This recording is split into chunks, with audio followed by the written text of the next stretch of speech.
जय हिंद दोस्तों, एक बार फिर से स्वागत है आप सभी का आपके अपने YouTube चैनल आलोक सिंह 061 पर। Farmer BJP spoke person Nupur Sharma के कंट्रोवर्शियल कमेंट को लेकर देश में प्रोटेस्ट और वायलेंस चल ही रहा था। इसी बीच गवर्नमेंट ने एक 10 लाख सरकारी नौकरियों की अनाउंसमेंट की। इसमें स्पेशल डिफेंस सेक्टर में 40,000 से 50,000 जॉब्स हर साल प्रोवाइड करने का वादा किया गया और जो युवा इस अग्निपथ में शामिल होगा उसे अग्निवीर के नाम से बुलाया गया। गवर्नमेंट के द्वारा निकाला गया कोई ये परमानेंट डिफेंस सेक्टर में जॉब नहीं था, बल्कि ये एक 4 साल का डिफेंस टूर था। गवर्नमेंट ने शायद इसे अभी इसलिए लॉन्च किया क्योंकि अभी ब्लास्फेमी के मुद्दे को लेकर देश में प्रोटेस्ट और वायलेंस चल रहे हैं, तो शायद गवर्नमेंट इससे लोगों का ध्यान प्रोटेस्ट से हटाकर एम्प्लॉयमेंट की तरफ खींचना चाहती थी। लेकिन गवर्नमेंट का ये कदम भी उल्टा पड़ गया। देश में एक और मुद्दे पे प्रोटेस्ट और वायलेंस स्टार्ट हो गया।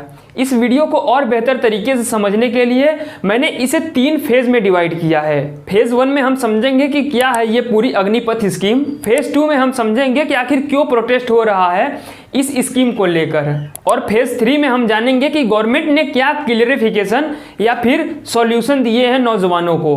वीडियो में आगे बढ़ूं इससे पहले मेरा आपसे एक सवाल है कि भारतीय सेना में भारत के कौन से राज्य के सबसे ज्यादा नौजवान शामिल हैं, यानी वो कौन सा भारत का राज्य है जहां से सबसे ज्यादा नौजवान भारतीय सेना में शामिल होते हैं। आप अपने जवाब कमेंट सेक्शन में दे सकते हैं। अगर नहीं पता तो वीडियो में आगे इसके बारे में भी डिस्कस की जाएगी। साथ ही आप ये भी जान पाएंगे कि कौन से देश की सरकार अपनी सेना पर सबसे ज्यादा पैसे खर्च करती है और कहां की सेना सबसे पावरफुल सेना है। तो चलिए अब बात करते हैं इस स्कीम की।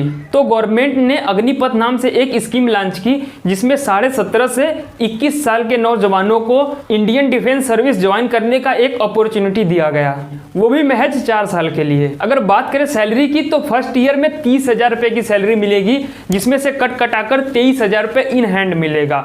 दूसरे साल ये बढ़कर 33,000 हो जाएगी, जिसमें 23,000 रुपए इन हैंड मिलेंगे, और इसी तरह चौथे साल 40,000 रुपए की सैलरी हो जाएगी और इसमें इन हैंड 28,000 रुपए मिलेंगे। और ये जितने पैसे भी कट रहे हैं 4 साल की सर्विस के बाद, उतने ही पैसे गवर्नमेंट मिलाकर कैंडिडेट को 11.71 यानी 12 लाख रुपए की राशि इकट्ठे मिलेगी। इससे गवर्नमेंट देश की सेना और सिक्योरिटी और ज्यादा मजबूत करना चाहती है। अगर देखा जाए कि दुनिया के कौन से कंट्री में सबसे ज्यादा नंबर ऑफ डिफेंस पर्सन है, तो चाइना के पास सबसे ज्यादा 21.8 लाख सैन्य बल है। वहीं दूसरे नंबर पर भारत, जहां पर 14.5 लाख सैन्य बल हैं। अब बात करें कि वो कौन से देश हैं जो सबसे ज्यादा पैसा खर्च करते हैं अपनी सेना पर, तो चाइना 122 लाख करोड़, यूएसए 62 लाख करोड़ और इंडिया इन सबसे बहुत कम 6 लाख करोड़ रुपए हर साल खर्च करके तीसरे नंबर पर है। और वहीं देखा जाए कि कौन से देश की सेना सबसे ज्यादा ताकतवर है और इंडिया इसमें कहां बिलोंग करता है, तो इसमें इंडिया का स्थान चौथे नंबर पर आता है, यूएसए, रसिया और चाइना के बाद। तो इंडियन गवर्नमेंट अग्निपथ स्कीम के माध्यम से रिटायर के बाद देने वाले पेंशन के पैसे को बचाना चाहती है और इसे डिफेंस के सेक्टर में ही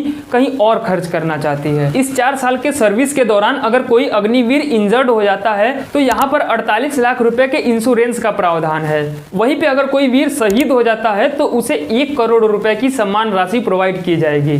तो अब चलते हैं फेज 2 की तरफ कि क्या कारण है प्रोटेस्ट का और क्या मांग है प्रोटेस्टर्स का। अग्निपथ स्कीम के अनाउंसमेंट के बाद से ही यूपी, बिहार, राजस्थान, एमपी समेत 7 राज्यों में जबरदस्त प्रोटेस्ट स्टार्ट हो गया। बिहार और यूपी के बलिया में तो ये प्रोटेस्ट वायलेंस का रूप भी ले चुका था। यहाँ पे कई जगहों पे ट्रेन के शीशे तोड़े गए और कई ट्रेनों में आग लगा दी गई। 12 से ज्यादा यूपी, बिहार से दिल्ली चलने वाली ट्रेनों को कैंसिल भी कर दिया गया। प्रोटेस्ट करने वालों का कहना है कि जब गवर्नमेंट मात्र 25% अग्निवीर को ही परमानेंट करेगी तो बाकी जो 75% अग्निवीर 4 साल बाद रिटायर होंगे वो फिर से बेरोजगार हो जाएंगे। इन 4 सालों में अग्निवीर को कोई ऐसा टेक्निकल स्किल नहीं डेवलप हो जाएगा जिससे कि उसे कॉर्पोरेट जॉब में हेल्प मिल सके। गवर्नमेंट कहती है कि पिछले 2 साल में कोविड की वजह से आर्मी की रैलियां नहीं कराई गई, वहीं दूसरी तरफ इन्हीं 2 साल में यूपी, पंजाब, बंगाल, गोवा जैसे राज्यों में बड़ी बड़ी चुनावी रैलियां निकाली गई। आर्मी की रैलियां 2017 से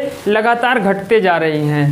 जहां 2017-18 में 106 आर्मी की रैलियां कराई गई थी, वहीं 2020-21 में मात्र 47 रैलियां कराई गई और 2021-22 में केवल 4 रैलियां कराई गई। पिछले 2 साल से जो अपने आप को फिट रखते आ रहे हैं, किसी नशा या गलत लत से अपने आप को दूर रखकर दिन रात केवल वर्दी का सपना लिए ये लाखों युवा जाए तो कहां जाए। सेना में सबसे ज्यादा नौजवान देने वाला राज्य उत्तर प्रदेश है, वहीं दूसरे नंबर पे बिहार और तीसरे नंबर पे राजस्थान है। दरअसल यूपी इसलिए भी आगे है क्योंकि यहाँ की पॉपुलेशन ज्यादा है। तो अगर बात करें कि प्रति 10 लाख की आबादी पर कौन सा राज्य सबसे ज्यादा नौजवान देता है सेना में, तो हिमाचल प्रदेश 402, उत्तराखंड 271, जम्मू एंड कश्मीर 185, वहीं पे हरियाणा 122 नौजवान देता है देश को। इस अनाउंसमेंट के बाद वर्दी का सपना संजोए हुए एक युवक ने अपनी जान दे दी। आंकड़ों की बात करें तो हरियाणा में बेरोजगारी दर सबसे ज्यादा 26% है, राजस्थान में 25%, यानी कि यहाँ के हर 100 युवा में से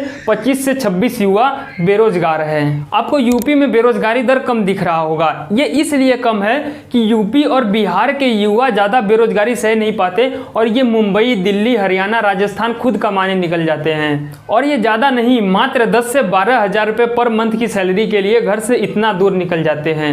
सरकार इनको बेरोजगारों के लिस्ट में इसलिए नहीं रखती है क्योंकि इनका जिन कंपनियों में जॉब करते हैं ये वहां पे ESI और PF कटता है। और एक जो सबसे बड़ा कारण है प्रोटेस्ट करने का वो ये है कि अग्निवीर को रिटायर होने के बाद ना तो मिलिट्री हॉस्पिटल की फैसिलिटी मिलेगी, ना ही आर्मी कैंटीन की फैसिलिटी मिलेगी और ना ही पेंशन मिलेगा। चलिए अब बात करते हैं फेज 3 की कि गवर्नमेंट का क्या कहना है इन सब पर।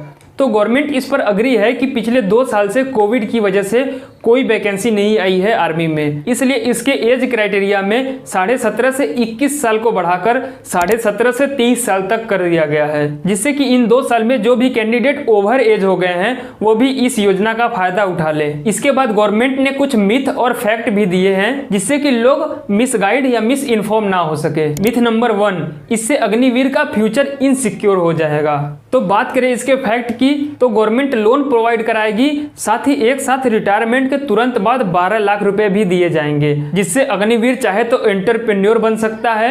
अगर वो आगे भी गवर्नमेंट जॉब करना चाहता है तो सेंट्रल आर्म पुलिस फोर्सेज यानी CAPF और स्टेट पुलिस में इनको प्रायोरिटीज दी जाएंगी। मिथ नंबर 2, इससे जो आर्मी का ढांचा है वो उथल पुथल हो जाएगा जब 17 से 21 साल के युवा एकाएक इतनी भारी मात्रा में इंडियन आर्मी या डिफेंस सर्विसेज में पहुंचेंगे। तो फैक्ट की बात करें तो केवल वही अग्निवीर परमानेंट पोजीशन में शामिल हो पाएंगे जो इसके काबिल होंगे। और ब्राजील, इजराइल जैसे दुनिया के कई बड़े देशों में ये डिफेंस टूर मैंडेटरी कर दिया गया है। मिथ नंबर 3, कुछ इस तरह की भी चर्चाएं हैं कि अग्निवीर जब 4 साल बाद रिटायर होगा तो कहीं वो देश के लिए खतरा या लूप होल ना बन जाए। तो फैक्ट, ऐसा कहना इंडियन आर्म फोर्सेस की तौहीन करने के बराबर है। जब कोई युवा एक बार वर्दी धारण कर लेता है तो वो कुछ भी करेगा लेकिन अपने देश के साथ गलत कभी नहीं करेगा। मिथ नंबर 4, पहले इसका पायलट प्रोजेक्ट लॉन्च करना चाहिए था। अगर ये सक्सेस होता तभी इसको एक बड़े पैमाने पे लॉन्च करना चाहिए था। तो ये लगभग 2 साल में किया गया वेल डिस्कस्ड प्रोजेक्ट है।